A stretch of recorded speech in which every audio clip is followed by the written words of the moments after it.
Lula vetou a pensão vitalícia para crianças com Zika vírus. O governo Lula autorizou o pagamento de R$60 mil para as crianças afetadas pelo vírus Zika, mas vetou a pensão vitalícia proposta pelas famílias impactadas. A decisão levantou discussões sobre o apoio governamental para grupos vulneráveis. Fabi Barroso, eu queria começar com você, como mulher. Imagina só as mães de filhos que sofreram problemas físicos permanentes com o Zika vírus e que agora vê o pedido de pensão rejeitado pelo governo federal. Como devem se sentir essas pessoas? É humilhante, né? Realmente é humilhante. A gente sabe, eu não sou, eu sempre falo isso, eu não sou do aspecto que o Estado, não consigo ser anarcocapitalista, que o Estado não deve nada, não, ele deve, e já que arrecada tanto, tem que assistir essas pessoas.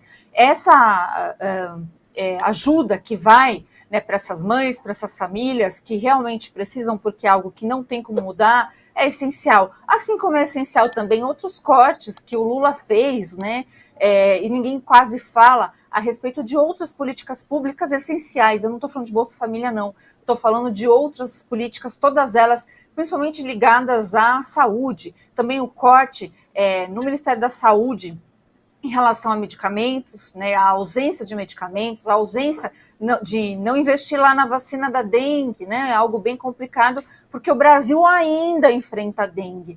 E o Zika vírus é uma coisa que a gente fala, às vezes, até brincando, porque, né, seria uma coisa assim, até de fácil administração se fosse um país sério, mas como não é assim, muito triste. Então, é tudo uma fanfarrice com o povo, e você não consegue ter previsibilidade. Então, a mãe, né, que vai até o setor público, seja por Zika vírus, ou seja porque o filho está numa condição lá que é assistida pelo Estado, sempre vive esses dias de angústia, o que não deveria ser assim, não é mesmo? Então, enquanto a gente não tiver a volta também da segurança jurídica, que tem tudo a ver com isso que eu estou falando, essas coisas vão acontecer. Porque direito adquirido só vale para ministros permanecerem nos seus cargos? É isso mesmo?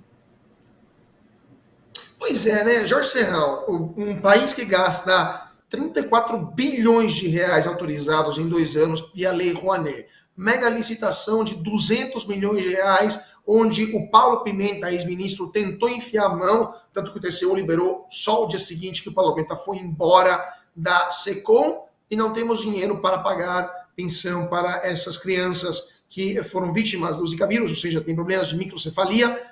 Mas aí eu te pergunto, onde está a dignidade desse governo? E também, essas pessoas não teriam direito a BPC, a benefício de prestação continuada, por sua própria doença? O governo está negando o BPC para essas crianças? Pois é, né? É aquela música do Noel Rosa. E o povo já pergunta com maldade: onde está a honestidade? Onde está a honestidade? Pois é, Lula torra dinheiro, vai torrar agora 200 milhões em propaganda de um governo que não tem nada efetivo para mostrar de verdade de coisa realizada. E é cruel. Na hora de fazer o gasto que o Estado tem a obrigação de fazer para socorrer aqueles que realmente precisam, ele diz que não tem dinheiro. E pior ainda, não busca sequer a fonte orçamentária para dar essa ajuda. Então, isso é de uma crueldade imperdoável que mostra muito bem por que a turma do Cacete Planeta lá atrás colocou o apelido dele implacável: Stalinácio. Rodrigo Constantino, sua opinião sobre esta decisão que tem quase beiras de inumanidade? Pois é, pouco a acrescentar, né? Mostra a insensibilidade dessa turma, não tem nada a ver com corte de gastos, com responsabilidade fiscal, isso está muito claro, né? Então é pura insensibilidade mesmo. E claro, a gente pode apenas imaginar qual seria a reação daquela turma, daquela emissora que só despenca em audiência, no Fantástico caiu 4 milhões, né? Iam ser 8 minutos dedicados a mostrar como o Bolsonaro não liga para essas pessoas, mostrando de forma até bem sensacionalista casos extremos da doença, crianças, mortes. Ia ser assim, a gente sabe. Mas como é o Lula, eles entram no esporte preferido deles, que é aquele passapano, sabe? Para ver se a coisa vai para o alvo certo e nada para ver aqui circulando. Pois é, Rodrigo. Apenas um adendo que eu não posso deixar passar, esse não posso deixar passar de jeito nenhum. Segundo as teorias da Globo News, quem atrapalha a audiência do Fantástico é um programa tal de 4x4. Eu só queria dizer que a Globo está com a pior audiência de sua história em dezembro, 9,9 pontos de Ibope. Janeiro não se recuperou e ninguém aqui está triste por isso. Pelo menos não sei vocês, mas... vamos lá. Fabi Barroso, queria dizer alguma coisa também? Eu queria... gente, vocês estão aqui nos assistindo, tem 24 mil pessoas ao vivo aqui conosco e só 6.800 likes. Gente, like importante, por favor, faça isso, vou ensinar, hein? Vamos fazer junto. Você tá na TV, pega o celular, vai lá no vídeo aqui da Bradock e dá um joinha. Daqui a pouquinho, se a gente falar alguma bobagem que você não gostar muito, você pode dar o dislike, não tem problema. Mas dá um like, gente, por favor, isso nos ajuda aqui, o algoritmo nesta rede, né, nesta rede que é o YouTube, que tá mais ou menos ainda, né? Um dia o YouTube virá para o nosso lado aqui da força, mas nos ajude, gente, é só like, não custa, é de graça. Então, se estiver vendo pela TV, e se você estiver indo no computador, ou se estiver vendo no celular, ou no iPad, ou sei lá, pelo amor de Deus, só dá o like, não vai cair seu dedo, obrigada. Eu volto com a relatora e digo, se não dá like, a receita vai te pegar, né? Só isso. Pois é, né? E vamos falar agora do Banco Central, porque o Banco Central não conseguiu cumprir 3 das últimas 6 metas de inflação. Hoje saiu dado sobre IPCA, estourou mais uma vez a meta, 4,83% a inflação no ano passado, e isso destaca o desafio do Banco Central em controlar a alta dos preços no país. O novo presidente do Banco Central, Gabriel Galípolo, teve que justificar essa inflação acima da meta com uma carta ao ministro da Fazenda com esse resultado, o Brasil está entre os países do G20 com o pior desempenho em 2024. Rodrigo Constantino, inflação voltando a morder o bolso do brasileiro, e inflação dos alimentos ainda mais, né? Para onde estamos indo em 2025 e 2026 com essa alta dos preços? Para o abismo, né? E a gente conhece muito bem esse destino aí. O Brasil é um país que conseguiu se livrar da inflação ali com o Plano Real, apertando o cinto depois e fazendo reformas e privatizações, e o PT sempre foi contra tudo isso, que deu ótimos resultados, mostrou no poder que era perdulário e irresponsável e sem projeto nenhum de governo nem nada, vários tucanos de mercado, economistas ligados ao Plano Real, resolveram fazer o L. Então é realmente um projeto de suicídio coletivo o Brasil.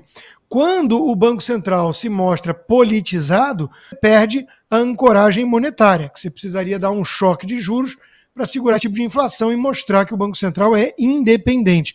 Agora, nós estamos indo para um lugar mais perigoso ainda, Cauti, que é a dominância fiscal. Quando acontece a dominância fiscal? Quando não há mais recursos monetários, política monetária suficiente para conter a inflação, porque o problema todo está concentrado na parte fiscal. É a cavalaria que não veio. Você tomou Moscou, o inverno está chegando, estamos esperando os mantimentos todos de ajuda, e a parte fiscal não veio ajudar. Então não adianta, é a dominância fiscal que está tomando conta do Brasil. Se você não resolver o lado fiscal, vai tudo para o saco. E, bom, dominância fiscal é grego para o Lula, mas tem petista que sabe do que a gente está falando. Eu acho só que eles não ligam. Esse é que é o perigo. Pois Fabi, o Banco Central está tendo que explicar o que vai acontecer nos próximos anos. O que você acha que um presidente nomeado pelo Lula, com o Copom nomeado em grande parte pelo Lula, vai decidir nas próximas reuniões do Banco Central? Tudo que há de ruim, tudo que é possível fazer de errado, né, nessa gestão. Gente, não dá para falar, ele tem comprometimento com o PT, com as pautas, então eu não sei como ainda olharam com certo otimismo, falaram, o Galípolo não é tão ruim assim. Gente, espera que assim, a cobrança ali é forte, né, muito forte. Eu não sei, será que eles têm alguma coisa entre eles? Às vezes eu acho isso, mas eu só acho, sabe, não tenho prova nenhuma sobre o que eu estou falando, estou viajando, aliás, né, porque É uma servidão quando o pessoal entra aí em governos petistas, que olha, vou te contar, né? Quero ver ele sambar, e a gente sabe que o mercado financeiro não tem mimimi. O Lula pode chorar o quanto ele quiser, e o Banco Central também, né? Ele vai ter que exercer a função, porque vai ter uma certa pressãozinha. Vamos observar, mas não prevejo mares calmos, infelizmente, nem para o Galípolo, nem para o Banco Central, e muito menos para a economia do Brasil. Sua previsão, Jorge Serrão, o que vai acontecer nos próximos 2 anos? Nem precisa de bola de cristal para saber que vai dar tudo errado por aqui. O PT fez uma deforma tributária. Isso aí é uma sacanagem com o princípio federativo do Brasil. Rasgaram a Constituição. Vão centralizar a grana em Brasília e estados e municípios vão ter que ir lá, ó, de pires na mão, para pedir o dinheirinho. E no mais, o que a gente está vendo aí é o descontrole de preços. Olha o que está ferrando o Lula.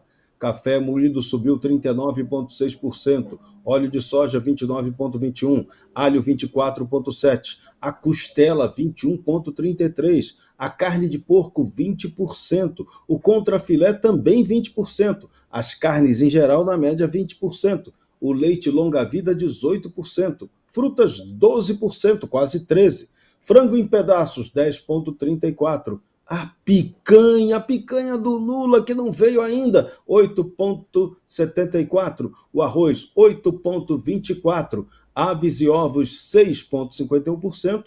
E os panificados ficaram até um pouquinho menor, mas aumentaram também 2,45%. Ou seja, dificuldade para se alimentar. E quando o povo tem dificuldade para se alimentar, isso alimenta a impopularidade do incompetente e tirano presidente que senta na cadeira elétrica do Palácio do Planalto.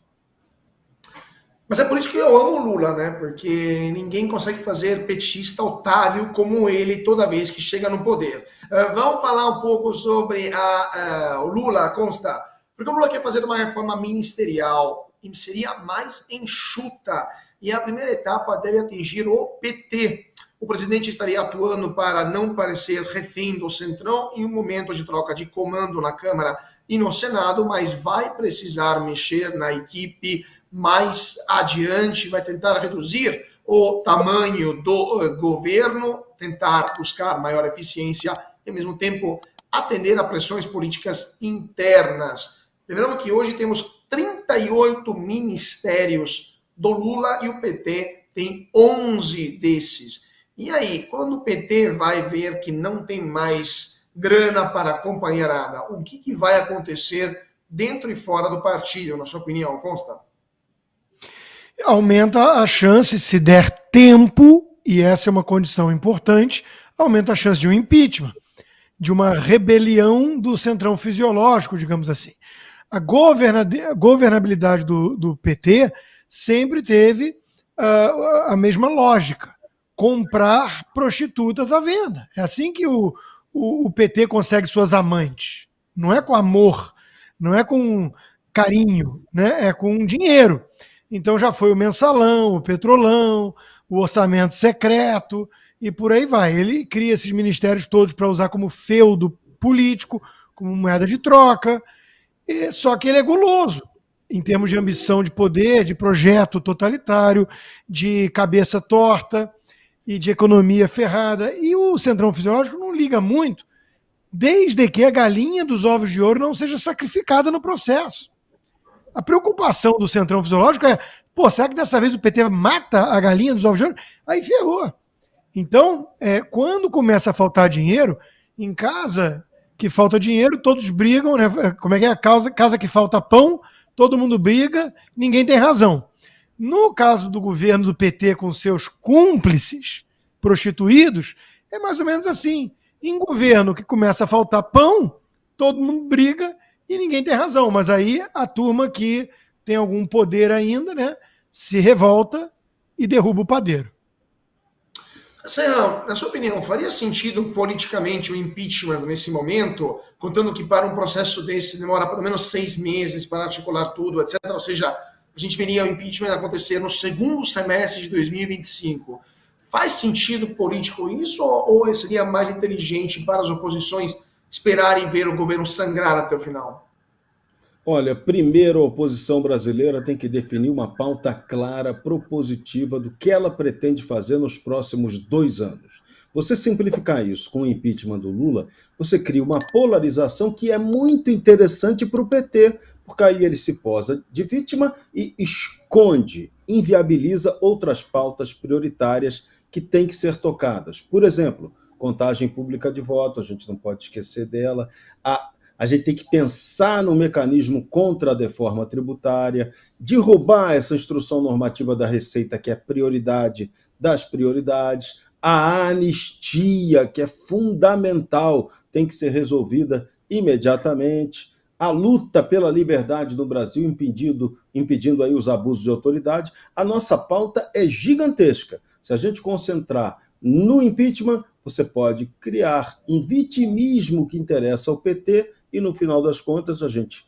nem consegue o impeachment e nem consegue emplacar as pautas essenciais para o Brasil. Prioridade agora, escolher os 2 melhores senadores para a próxima eleição. Se a gente não tiver 2 senadores por estado de qualidade, a gente não muda o Brasil. A eleição para o Senado, estrategicamente, pode ser mais importante que a do presidente da República. Fabio Barroso, 11 ministérios do PT, você acha que o PT vai cortar na carne viva? Vai ter mulher ainda nesse ministério ou serão demitidas as mulheres como foram demitidas no passado? O que você espera dessa reforma ministerial? O PT não está nem aí para esse negócio de mulher, né? Ficou provado tanto nos próprios ministérios como no dia a dia em si. Aliás, o Lula gosta muito da amante, não é mesmo? Primeiro eu quero agradecer, gente, vocês são demais. Eu pedi o like e vocês estão fazendo, então obrigada, tá? Que assim eu não fico no vácuo, então muito obrigada pelo like. Essa coisa de impeachment de Lula, eu já estou naquelas, assim, até de uma forma que eu não sou uma pessoa otimista, mas já estou naquelas, assim, já está lascado, que se lasque. Porque quem que vai assumir? Esses processos são desgastantes demais, o Brasil já está com um monte de coisa, né? Realmente, o que o Serrão falou, meus queridíssimos deputados, senadores, nosso pessoal aí da base, se unam nas pautas propositivas, tem muita coisa que a gente pode fazer, ao menos para sobreviver esses 2 anos aí, né? E não só vamos pensar em eleições da Câmara, da presidência da Câmara, da presidência do Senado, ou das próprias eleições em 2026. O brasileiro quer resolução de algumas coisinhas aí. Vocês estão devendo para o povo brasileiro. Então, assim, o Lula a gente já sabe que é uma tragédia, mas está difícil o povo ficar no vácuo toda hora que ele tenta alguma coisa através do Congresso Nacional. Parece também que eles estão descolados da realidade. Então, essa é uma bronca minha e um pedido para que vocês se unam e façam valer, né? A bancada do agro, a bancada da bala, a bancada da Bíblia, todas essas bancadas nos interessam. Se unam, sejam suprapartidárias. E aí não vai sobrar para ninguém. Então temos chances de reagir ainda, mas precisa de união.